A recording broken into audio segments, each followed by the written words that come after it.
Archbeing Labyreth is back. This is the Gacha right now. We have the REDUX, which is Archbeing Labyreth. It took me a few tries to get her. I planned on showcasing my pools, but I was impatient, so I decided to screen record. But as soon as I screen recorded, my media got mixed up within my PC, and I basically just scrapped all that. Instead, I'm just going to showcase Labyreth. It took me a few pulls. I believe it took me like 25,000, which it was painful, but this was a unit I really wanted. I didn't want to skip on her again. I believe last time whenever she came out during a collab. I believe it was the DMC collab, which makes sense why many people skipped over her. But she's actually a pretty unique unit. I wouldn't say she's a must-have, but I can see potential in her. Also, funny enough, I ended up getting this character. I wasn't really going for him. I just had extra paid crystal, so I decided to pull on his $10 banner, and I got him, which I'm gonna use him. I still haven't built him up, but I will use him on PvP and guild battle. I still have to figure out what exactly he does. I just know that he does damage with his S3. This is the party that I'll be going with. I'll try to showcase Yuta with Archbeing Labyreth. I keep wanting to say her name as Melee, but it's not Melee. That's the other character. It's Labyreth. I'll probably just say Labyreth at this point. I still can't decide what arc to give her. I think this is the best arc that we have that has duration buffs. Yeah, the duration of the buff and debuffs of the unit active skills. Basically buffs the time. Any break recovery. I mean, that's not needed. This is probably the best that I have for her. I don't really have anything else. I was thinking of giving her this one, since she's going to be doing skill damage, so this is always a good arc for physical attacks. But before I start showcasing her, I just want to talk about her and her kit, since I wasn't making videos during the time she came out. Briefly, I just want to say, if I ever say regular attacks, that means the giant red button that you tap in order to do like a normal attack, that's considered a regular attack. Physical attacks are considered skill attacks, which is skill 1, skill 2, skill 3. Special attack is its own thing, special attack, and there's also magic attack. Okay, for her summary, I'm not going to go through her summary. I think one downside is that she is weak to curse. That's dangerous because her whole entire purpose is to do skill damage, and if she ever gets this ailment, she's gonna be limited. She's not gonna be able to do skills. Okay, going to her abilities, her skill 3 is probably the worst. It takes so long, and the animation is also like, I don't know what's up with the animation. It's pretty messed up. I'm not sure if it's actually hitting the character or what exactly the S3 is doing, but skip this. Never use the skill 3. Skill 1 is her best one. It's a frontal longer range, so she's always in the back, and it also has a chance of giving the enemy -50 on defense, which is very good. And her skill 2 is also good, but I would consider upgrading her skill 1. Her skill 2 is very good because it gives her HP, and she really needs this because she doesn't have Proud Force or any other way to gain HP. So her skill 2 is very good in order to keep her alive. Moving along to her traits. Trait 1 basically gives her damage, cap, and then right here it talks about her laceration, which the laceration is similar to any other laceration that we've seen, which is just 15% of max HP, which the max is 30 million. At battle start, this is really good right here. Battle start, Scorch Blood. This one magic is very good. Usable. It's only usable. It's that good that you can only use it one time, but you can use it again once laceration procs. Which I'm gonna talk about this magic real quick, briefly, once we go through her equipment and skills. But she has that one magic, and basically, if she activates laceration, she gains another chance to use that magic. And if laceration ever gets procced, she also gives rot to the enemy. Just to briefly describe what rot does. Rot basically, I'll probably edit and place it somewhere here, but Lakes Goldmine tells you what rot does. I believe it lowers defense. It lowers like everything, defense strength from the enemy by like 20 points, 20%. I think it also makes the enemy weak when it comes to attributes. It does so much. It's very good. Just know that it debuffs the enemy. That's what Rot does. And then her second trait is Battlestar give. Okay, her trait 2 is kind of like a Battlestar, just reduce defense. Not reduce defense, but reduce the damage your team takes. So Battlestar, she gets a negative debuff for damage dealt for 10 seconds. Afterwards, in 20 seconds, she begins to just do a 35 instead of a 50. And then she has this cool one right here. When HP hits 0, she can auto revive twice, which is very good. But I mean, it goes with her other skill. It's not her trait. Well, okay, yeah, it's actually on her trait as well. When she gets defeated, the unit that defeated her, their defense and mine becomes negative 50. I believe she also has another skill that further lowers the enemy that defeats her.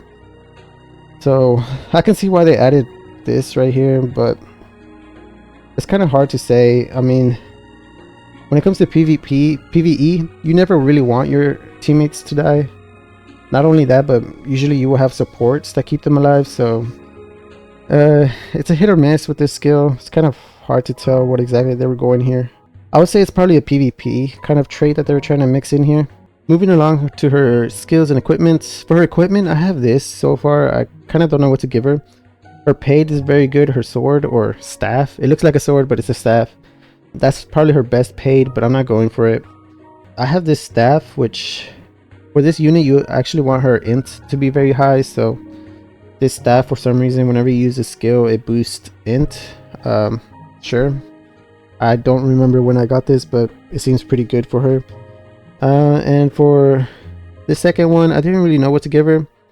But I mean, everybody says that this is very good for extra attack when it comes to Thunder. And she is also a Thunder unit, so I might as well just give it to her. For her equipment, it was kind of hard to tell. I wasn't sure what to give her. I was thinking of giving her revives. I think revives would probably be the best to give her. But for right now, I gave her just thunder damage and it won't faint from attacks. I want her to constantly attack, so anything that negates her from fainting, getting stunned, or getting cursed is very good. And for the last one, I am going to use her as a boss killer, so I just have this one equipped, which gives her 3% crit and gives her cap. When it comes to skills, these are the skill sets that I have on her. I gave her Proud Force. Like I said, she doesn't have any way to gain HP.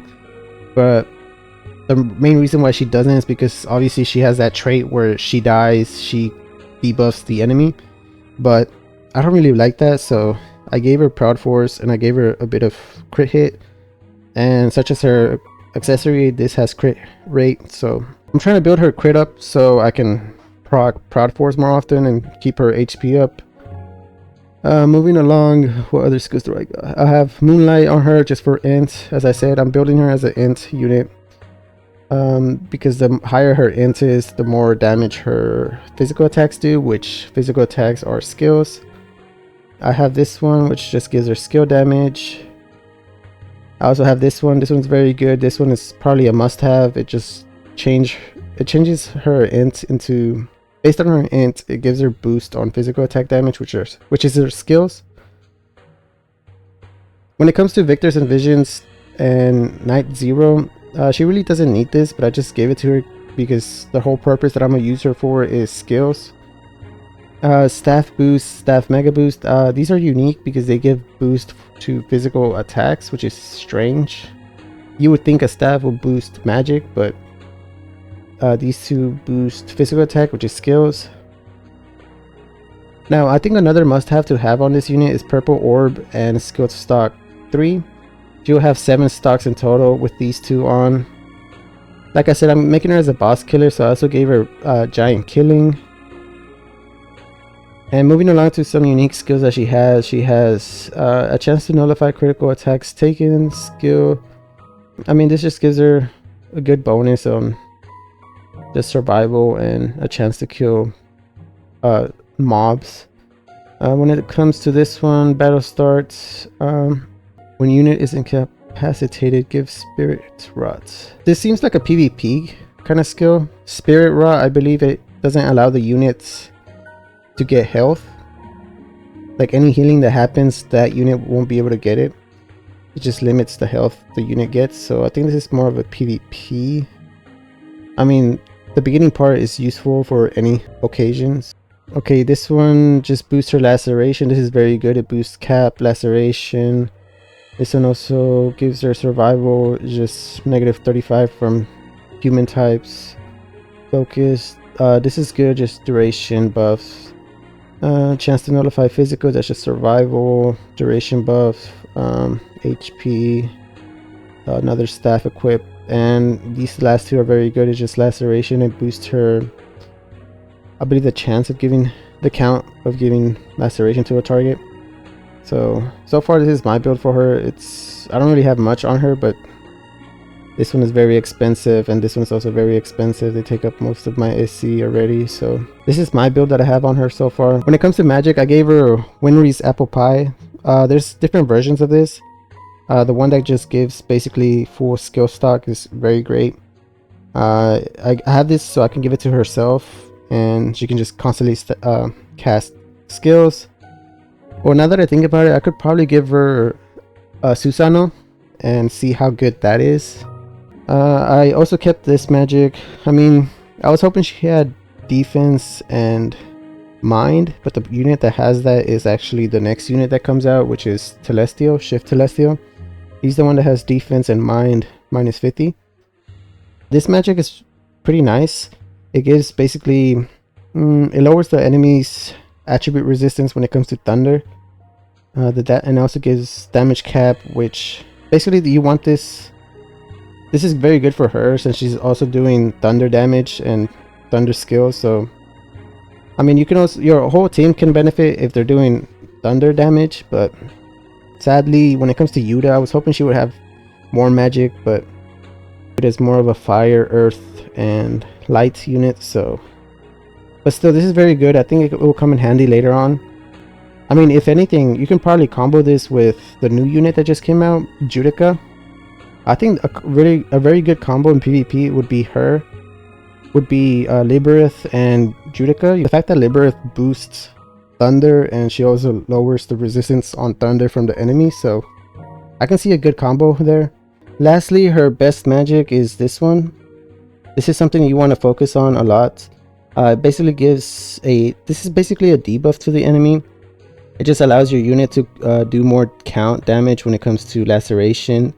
It only lasts 20 seconds, but it also lowers the attributes. Well, it also gives you a bonus on attribute damage cap, which I believe anybody can benefit. So even Yuta can benefit since Yuta is mostly a attribute damage dealer. So this magic is very good. This is probably the best one. The way I thought laceration worked with Labyreth, I thought at first she would have to do skill damage. After a certain amount of skill damage, you can cast this magic, and this magic is actually the one that procs laceration. That's how I thought laceration worked, but that's not how laceration works. This is just a debuff. So you kind of want to cast this as soon as possible. This magic is the one that she gains back after laceration procs. So there's no reason to save it, just use it. And you only have 20 seconds to gain the buff, so might as well cast all your spells, or I mean not spells but skills during that moment. That's my build when it comes to Labyreth so far. I'm still figuring out what else I can do with her.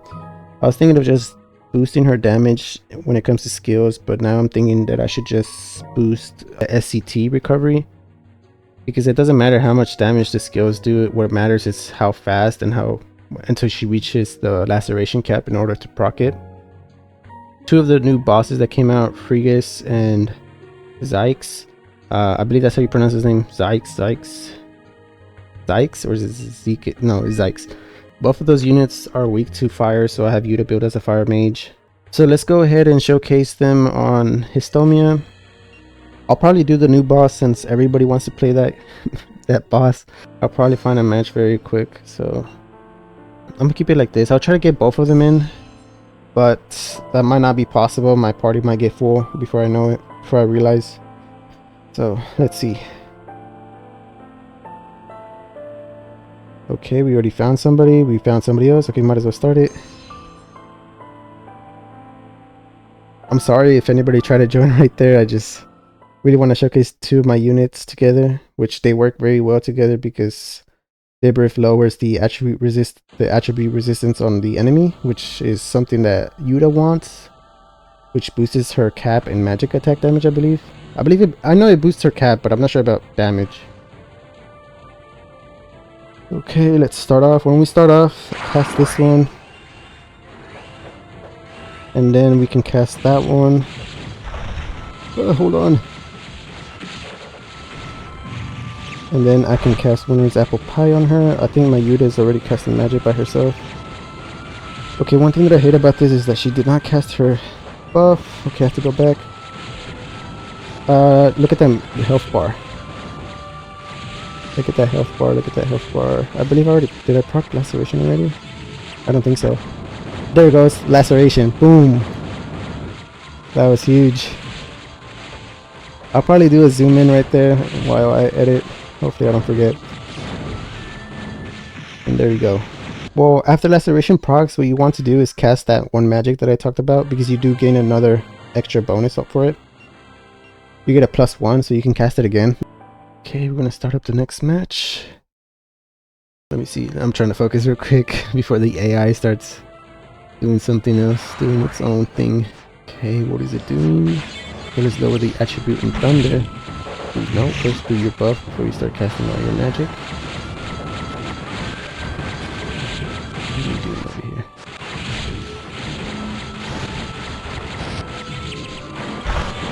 As you can see, I'm just spamming my S1, putting it there. Spam, spam, boom, Laceration. And it also gave the unit rock, the enemy. So now I can cast this again, which luckily it doesn't cost any MP. Probably won't matter, we'll probably kill this boss before I even get a chance to proc another Laceration. I believe Laceration can only be proc 3 times. It might be able to be procced more than 3 times. If not, it's fine, because most enemies don't even have that much HP, so there's no reason to proc it so often. You'll usually kill the boss before you even get a chance to proc the second Laceration, so it's fine. If anybody has Seadrill and the new UR, well, it's not a new UR, it's the UR that came out New Year's, the one with Kaio and Ray. That UR has Laceration, which allows you to give Laceration to any unit. Laceration can only be procced so far by skills. So if anybody has Seadrill and has that one UR, I can see a very good combo happen. Seadrill has True Dual Wield, which I'm not sure if that doubles the count when it comes to Laceration. When it comes to Lake's Goldmine, he said that it doesn't whenever you dual wield, but he didn't say anything about True Dual Wield. Like I said, hopefully somebody has Seadrill, and if you have that new UR, you can test that out. I think Seadrill is probably the best unit you can do. You can test out Laceration, because he's a unit that wants to constantly do combos, and the way you proc Laceration is by constantly casting skills. So I can see a very good combo happen with Seadrill and Laceration. And if you also have Labyreth, who boosts Laceration, look at that Laceration right there. If you have Labyreth who boosts the damage and the quickness of Laceration, I can see a very good team happen. But sadly, I don't have Seadrill. I ended up skipping him. I shouldn't have, like always. I always skip the unit that I want. But I think that UR and Seadrill could combo very well. I'm gonna do another battle. I'm gonna showcase Frigus, which is Zekus, I believe. Yeah, Zekus over here. Don't get me wrong, Laceration isn't the best right now, but I do see the potential in it. And in Lake's Goldmine, he also talked about the point system. I still don't really understand it, but he said that skills do around 25, and you basically want to reach 1,400. That's the cap for the first Laceration. After the second Laceration, I believe it doubles the 1,400, the invisible health bar, quote unquote. Skills do like 25, but he also talks about magic doing 37, which is strange. I didn't know magic could do Laceration, which so far in the game we haven't had a magic user that can do Laceration with magic. But if we ever get a UR that has Laceration based on magic, or if we ever get a unit, which potentially we could get the unit on the collab that's coming out that can deal Laceration, that would be very interesting. Even if it's a skill that comes out in the UR, what if I can add it up to Yuta and just combo with Labyreth and Yuta and hopefully see major damage. This one might be a bit tough. He will cast magic. I believe I gave him rock. Okay, I already did Laceration. That was strange. The Laceration wasn't that big. I don't know why my Yuta isn't casting magic. Always have to do it myself. And she doesn't even have a buff up. Let me see if I can proc laceration again. That would be kind of cool to see for a second time. Like I said, her skill 3 is pretty bad, so don't even try her skill 3. Let me see if I can get some MP back. I hate this AI thing. This auto system. It's not casting the spells that I want it to. I have to do it myself when it comes to Yuta. Come on, Yuta, don't die on me. Nope. The second laceration didn't proc. Like I said, it does take longer for the second laceration. I got frozen. This might be troublesome right here. Come on, Yuta, cast the magic. Oh no. Yuta got the magic down. Okay, yeah, Yuta got it. There you go. Somebody left for some reason at the very end. Laceration right there wasn't very big. I'm still trying to figure out how laceration works. I'm not sure if it's based on the combos or if it's based on the damage of the skill. So I'm still trying to figure out if what happens if I boost her skill damage. Will the laceration be bigger whenever it procs, or is it based on just like the combo? I'm still trying to figure that out. Okay, let me go again. Let me try it again, the laceration one with Zekus. I should probably check out if I'm actually proccing what was it, Proud Force. Not even sure if I'm actually doing Proud Force because I want to keep her alive. Sure. Why did you stop casting? If we ever get anything for interrupt, I think that's very good for, well actually there is some skills that we have for interrupt. It's not like she takes so long to cast it, but I mean it does get annoying that she kind of gets staggered from casting some skills, some magic debuffs. Laceration proc right there so quickly, and that's it. That wasn't very big. Let's see if I can cast it again. I believe my support in this match has, I forgot the magic, but I think she's boosting my SC. I think she is, so I can just focus on trying to do skill attacks. Okay, let me proc that. Let me lower the resistance and boost my damage. Okay, continue casting. Skill 1, laceration, please proc. This is why some people don't like laceration, because it's still not very good, but I do see the potential in it. I do think it's something worth investing on and learning about how to do it. I don't think I've cast, no, I haven't cast the second laceration. Yeah, I did not even cast the second one, which is fine. Here we go. Let me see.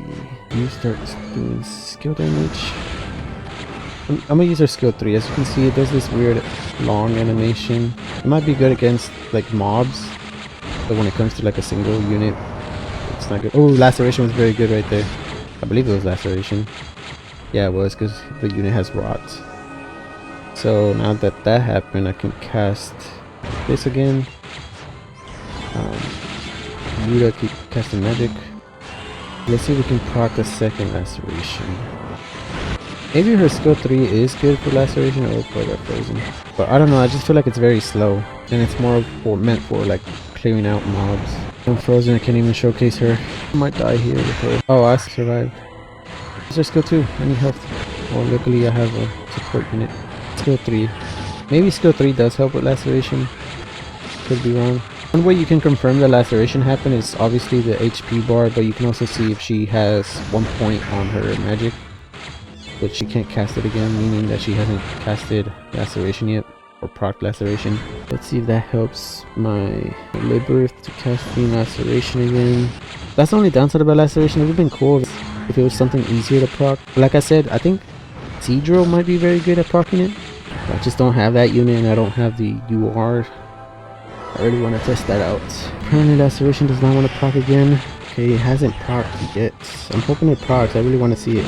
Which I think this is a good test, because my teammate is just supporting. I'm trying to avoid from using Yuta, but I mean if Yuta finishes this off, it's fine. Oh, it doesn't seem like it happened. Well, that's the showcase that I have for Labyreth right now. I believe she's very good in Battlegraph and Histomia, as you've seen. In PvP, I think she might be very hard to build in PvP, but with the new unit, I feel like there's potential there. Because they're both Thunder units and they kind of like enable Thunder, so there's some potential there. You can probably do a build with the new unit that came out, Judica, Labyreth, even Suzaku. And you can probably even add, I don't know, I guess Rudo for defense, and to add defense to your team, and aggro as a tank. Not sure if there's any other Thunder unit. Is there any other Thunder unit that is pretty good in PvP? I know Suzaku. Oh! Ooh! If you have Jean, she's kind of like a counter tank. Ooh, that could be a very good PvP team. Jean as your counter aggro units, and then you have Suzaku, who's like a DPS survivalist that survives within lethal damage, I believe. And then you can have the new unit who does heavy damage, and then you can have as your debuffer and support, you can have Labyreth. Just give her Windy, I believe it's Windy Healing or something, whatever that is called. It basically time stops and it heals all your team, so just give her that to support with heals, and she can just debuff the enemies thunder resist. So I think that's a pretty good team. I just don't, well, I do have all of the units, I just haven't built the new unit that came out. I believe the best thing you can give him as well, which I also need to learn, he also needs to learn skills. I haven't learned it yet, but you can also use, I believe it's Berserker, gives him physical, which when it comes to physical, like I said, physical is skill damage. I believe Berserker gives him a 20 or a 50 boost in physical damage. I think it's right here. Oh, 30. But it also causes his HP decrease, which is fine because he's already decreasing his own HP by using skill 3. You might as well just take advantage and continue this. Since he is losing HP, well, let me see. Based on the closeness, but he very greatly restore HP when close to death. You can see interesting builds. You can boost all his damage even if he's constantly losing HP, because he does have a second life right here. Going close to death, he gets HP recovery. Probably built him like a, not a glass cannon. Well, he will be a glass cannon at the beginning, but the second time once he comes back, he will still be a glass cannon, honestly. But I mean, you'll most likely win the battle by that time, so that could work. But I don't know, Judica is a cool looking character. I wouldn't say he's worth it. I could use him in PvP and guild battle, but I don't know, I just don't really think this unit is a must have. Same goes with Labyreth. I don't think she's a must have either, but since I'm an endgame player, I do find it fun and interesting seeing new damage types. Two of the new damage types that we've seen is Fatal Strike and Laceration. We still haven't seen a collab unit with Laceration. I feel like they're teasing us that they will add a collab unit that has Laceration at some point, but so far we haven't seen it. Might be next collab, who knows. I'm predicting it right now. We could see it. Some magic Laceration. Other than that, that's pretty much it for Labyreth. I don't think she's a must-have. I do think it's worth at least spending 6,000 crystals, depending how much you have. If you have around like 40,000 saved up, maybe you can do like 6,000 crystals. And when it comes to that, always do single pulls. In my recording that I had that I scrapped because the media just got corrupted, I did a multi and I literally got shafted. I got like nothing out of the multi. I actually ended up getting Labyreth during a single pull, so constantly do single pulls. Single pulls are just the best. Yeah, it takes time, but I mean, you do save your crystals and there's a chance that you might get it earlier than you thought. So the only downside of this art, this banner, is the fact that she doesn't come with a UR, she comes with an SSR, which could be quite annoying if you end up getting the SSR instead of the units. I got, for some reason, I got different fake outs. I got the Shift Roland. It doesn't show up for some reason, but Shift Roland, I got him twice somehow. He's not even rated in this banner, but I got him like twice. It was quite annoying. But other than that, that's Labyreth. I will say she's worth a few pulls, not a lot. Like I said, you should limit yourself probably around 6,000 or maybe even less. She's not a must-have, but she is interesting, and she's the only unit that has Laceration so far that we've seen. She also boosts Laceration, so she could come in handy for any future units that have Laceration. So I do think she has potential, but we're not there yet. Like I said, I would really like to see somebody build Cedro and give him Laceration to his skills to see how fast he can proc Laceration. I'm sure Cedro could probably proc Laceration more than just one time, because when it comes to Cedro, it's just beneficial for Cedro since he constantly wants to do combos. The more combos he does, the more cap he gets and the more damage he does. So it would be interesting to see Cedro